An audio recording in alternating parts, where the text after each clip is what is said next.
The reason why my father became indebted was, my father was a very trustworthy person, and people trusted him a lot. People had a lot of reliance in him. So often people would come with large sums and address my father and say, oh Zubair, there's 100,000 dirhams, please take care of it. I leave it in your trust as an amanat.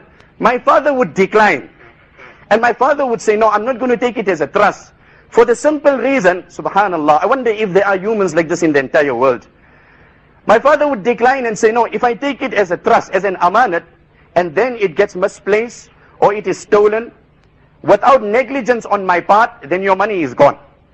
In other words, that is the ruling. If someone leaves a trust with you, and then not because of any negligence on your part, but it gets lost or misplaced or stolen, then that man cannot claim anything from you. It was just as a trust by you, as an amanat. So Hazrat Zubair radiallahu anhu would say, you know what, you're going to leave that money with me. Perhaps some unforeseen circumstances could prevail, your money would be lost. Why don't I secure your money for you, and let me take this amount as a debt. If I take it as a debt, whatever happens, your money is secured. So in this manner, people would come and leave money as trust, but my father, in the interest of that man, would take the trust as a loan. And say, no, no, I've taken this as a loan, 50,000, okay, I borrowed this money from you. Now whatever happens, I am responsible to give this money back to you. And in this way, people came and gave my father never refused. He took that money and he says, I have borrowed so much money. He never stretched his hand, but when people came to trust him, why desiring good for the ummah, he would then take that wealth and channel it in avenues of good.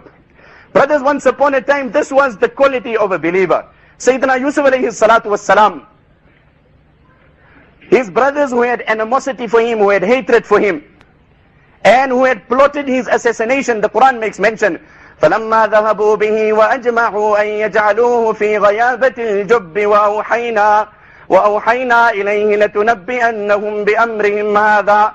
They separate Sayyidina Yusuf from the father. Understand this here. And they beguile the father, they lie to the father that we're taking him for some entertainment. Yarta, he will play, he will eat. وَيَلْعَبْ, and he will play. وَإِنَّا لَهُ لَحَافِظُونَ, we will take care of him. Sayyidina Yaqub had sighted in this young lad of his that he was going to grow up and become a Nabi. Hence he had a special love and he had a special compassion for Sayyidina Yusuf alayhi salam. Finally the brothers separate him. The Mufassirin have written, when they separated son from the father, they dropped him on the floor. And then they started now arguing, should we kill him or should we just abandon him? Finally they agreed, let's drop him in a deserted well. This was done by his own blood brothers. But what is the teachings of a Nabi? They come to that well, وَأَجْمَعُوا أَن يَجْعَلُوهُ فِي غَيَابَةِ الْجُبِّ. Yusuf alayhi salam pleads, as a young boy, as a lad, oh my brothers, what are you doing to me? Is this brotherhood? Is this what you display to me? And they agree with no mercy, in a harsh and a crude way. They unanimously, the Quran says, drop him in this deserted well, infested with insects. وَأَوْحَيْنَا إِلَيْهِ لَتُنَبِّئَنَّهُمْ بِأَمْرِهِمْ هَذَا. Allah sends Jibreel to rescue Yusuf alayhi salam at the bottom of this well. And Allah inspires to him in this tender age of his, that Yusuf, bear it patiently, a time is to come. We will give you such honor. You will narrate these happenings to these very same brothers of yours in more detail than they can tell it to you. You will identify one and each one of them, while they will fail to identify you. So this is the hatred they displayed against Yusuf alayhi salatu was salam. Anyway, the future of Yusuf alayhi salam, who can stop the future of Yusuf alayhi salam? It starts unfolding and gradually starts taking shape. From there he comes out, he goes to Egypt, he goes to the minister's house, and in due time and course he becomes the king of Egypt. In the interim, the king seen a vision. I don't want to go through the different explanations, coming to the point of focus.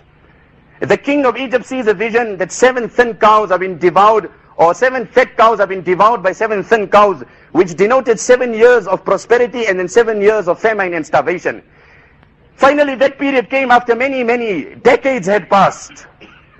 Sayyidina Yusuf alayhi salam sitting on the throne of Egypt. And that picture which the Quran described, and Allah had told Yusuf alayhi salam, comes before him and it becomes a reality. He's now sitting on the throne of Egypt in full power and authority. وَجَاءَ إِخْوَةُ يُوسُفَ فَدَخَلُوا عَلَيْهِ فَعَرَفَهُمْ وَهُمْ لَهُ مُنْكِرُونَ. The brothers of Yusuf walk into the court. And as they walk into the court, he makes each one of them out. These are those very brothers of mine who dropped me and perhaps forgot about me. They did not recognize him. They thought the chapter was over, the man is dead and gone. Allah brought him and honored him. They came also like everybody else came to come and buy some grain and some corn. Yusuf alayhi salam had a brief meeting with them, but he did not divulge the secret. After having a brief meeting, he ordered that each one of them be given a camel load of corn and grain. And then, subhanallah, Before dispatching, he addresses one of the servants in the court. وَقَالَ لِفِتْيَانِهِ جَعَلُوا بِضَاعَتَهُمْ فِي رِحَالِهِمْ لَعَلَّهُمْ يَعْرِفُونَهَا إِذَا انْقَلَبُوا إِلَىٰ أَهْلِهِمْ يَرْجِعُونَ. He calls one of the servants. He says, you see, these men that have come, these are my brothers. They have brought money, but I feel shy to take money from my blood. How can I take wealth from my own blood? Do me a favor, take this money and put it back in their saddle bags. Whatever they have done, but they are my blood. Can I exploit their desperation to make money? Is that the message that I give on at this stage? Which brothers? Those that dropped him in the well, those that abandoned him, those that separated him. But what was the akhlaq of Yusuf alayhi salam? How can I make money? Brothers, let us ask ourselves a question. While every one of us here, perhaps most of us are in a position of employing. Allah has made us owners and bosses. While we entertain the noble endeavor of expanding in our businesses and moving from a basic car to a luxurious car, and from a simple home to a wonderful home, and from national vacations to international vacations, I wonder if we entertain this frame of mind for our employees when we decide in the salary. Or is it, does Islam advocate a selfish attitude that I will exploit you? This man that is working for me, is he also not building a future? Does he also not have a wife and a child? Or do I only capitalize on my own thing? Do I only plan my future? I'm asking you, brothers, take it to heart. Do you take into consideration, just as I want to go ahead and I want to expand, those people that are under my employment, they are also humans, then they have equal desires and ambitions. Do we entertain these ambitions on their behalf or not? Sayyidina Yusuf alayhi salatu wasalam says, tell them to go back. This is my blood. I cannot take money from them. This is the akhlaq. I had a wonderful experience 3 weeks ago. We were in Canada. Subhanallah. This is the brotherhood of Muslims. And after I completed the program in Toronto, one brother invited me in the province called Saskatchewan, the capital of which is Regina. So one brother from Toronto insisted that he wants to join me on the trip and he wants to come there for the programs. We got to the airport, he didn't have a ticket, he said he'll book a ticket the last minute. Naturally it's going to be costly, the same ticket which is $500 is going to cost you $2,000. So they went to the counter, I'm talking of 3 weeks ago. He went to the counter, they said no, 2,000, 2,200. I told him, you know what, that's an exorbitant amount. Just to join me for a 2-day program, you rather sit here, spend that money somewhere else. But he was somehow very passionate and he says, no, Maulana, I want to come with you, I want to come with you. We decided to go read namaz there. There was an interfaith prayer room. While we were performing salah, one brother came who had a uniform. He was working at the airport of Somali origin. So this brother said, this is perhaps my last chance to try. He says, brother, can you do me a favor? You know what, I want to go with the sheikh, he's from South Africa, we're having a program. I wonder if you can just get me a ticket now, if you can just bypass some formalities. He says, no problem, brother, you perform your salah, after Asr it will be done for you.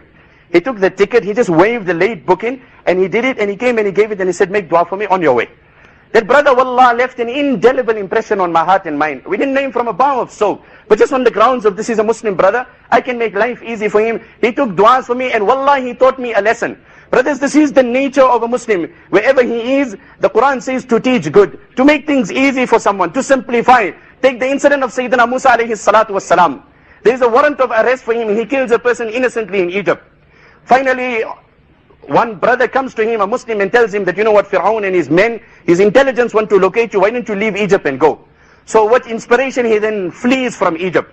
And he moves on and he walks in a direction in no man's land. He doesn't know where he's heading for. He has no food, he has no provisions. He's totally stranded. Walking for days and days, he finally comes into Madian. When he comes into Madian, the ulama are saying he had hunger of days. He is totally lost, he has no sense of direction. There is a warrant of arrest against him. He comes and he lies in a land, he doesn't know what is the future. Future is looking totally bleak. He comes under one tree and he rests there. Now, we know when a man travels today, we're traveling in the best of conveyances, yet when you're flying for so long, you're jet lagged, you're not in a frame of mind, you can't help anyone, you can't even understand what's happening. Sayyidina Musa in this condition, with so much challenges surrounding him, he comes and he lies under the tree, resting there, totally lonely, stranded, perplexed, doesn't know what the future holds. وَلَمَّا وَرَدَ مَاءَ مَدْيَنَ وَجَدَ عَلَيْهِ أُمَّةً مِّنَ النَّاسِ يَسْقُونَ. And while he's lying there, hopeless, helpless, and just wondering what is the future, he finds that there is a well there. The Quran makes mention of this. And the shepherds were coming with their respective flocks to come and give it water. At a distance, he finds 2 young girls with total modesty, withholding their flock and waiting very patiently. And from their dressing, he could see that these were definite Muslims. So he approaches them, مَا خَطْبُكُمَا. He's tired, he's hungry, he's exhausted. But he finds 2 Muslim women stranded. The sentiments of brotherhood. Wallah, brothers, when the world is moving in one direction, And that is the crave of materialism, the crave of amassing, the crave of accumulating, the crave of usurping and snatching from the next man. Can we not revive another angle of life to make the world understand there can be another meaning to life? You can also earn to provide for someone else. This is the reason why the Nabi of Allah came. When everybody wants to better his own, can we not become those who want to better the life of someone else? يُؤْثِرُونَ عَلَىٰ أَنفُسِهِمْ وَلَوْ كَانَ بِهِمْ خَصَاصًا. Those that give preference to others, even if difficulty comes their way. Anyway, he was motivated by sentiments. Some feeling came into him. He said, my sisters, you look desperate. Why are you standing here? With great modesty. قَالَ تَعَالَى نَسْقِي حَتَّى يُصْدِرَ الرِّعَاءَ وَأَبُونَا شَيْخٌ كَبِيرٌ. They said, oh stranger, there are a lot of men there. And if we have to go into the crowd, we will rub shoulders with strange men, which is definitely forbidden and prohibited. And perhaps you might wonder why there's no men folk from our home. Our father is old and he's aged, hence he cannot represent us. So this is our practice. We wait here patiently. When all the shepherds are gone, then gradually we come, we take our flock, we give it water, and then we return home. Wallah, in this moment of desperation, this was enough. To see the desperation of these girls, this Nabi was motivated by sentiments. He said, no, my sisters, you wait one side. He took that flock, he went into the crowd. He moved the people, lifted the lid, gave it water, and then returned the flock to those girls, and he said, back on your way. What was the barakat of this? There is a riwayat, one person came to Abdullah bin Mubarak rahmatullah alayh, and he says, oh Abdullah, I'm suffering an ulcer on my knee. Kharajat fi rukbati. There's an ulcer, and blood is flowing profusely. وَقَدْ عَالَجْتُ بِأَنْوَاعِ الْعِلَاجِ وَسَأَلْتُ الْأَطِبَّةَ فَلَمْ أَنْتَفِعْ بِهِ. I've been to doctors, I've been to physicians, but somehow there is no symptoms of recovery. Could you perhaps, prescribe some dua, some reading, something Islamically that Allah can aid me? So Abdullah bin Mubarak says, yes, definitely. Why don't you make some service available to mankind? And ideally look for a place where people are living in abject poverty, where even basic water is not available. I promise, dig a well there, فَحْفِرْ هُنَاكَ بِئْرًا, and make water available for those that don't have water. Before that man will take the first sip, Allah will cure you immediately.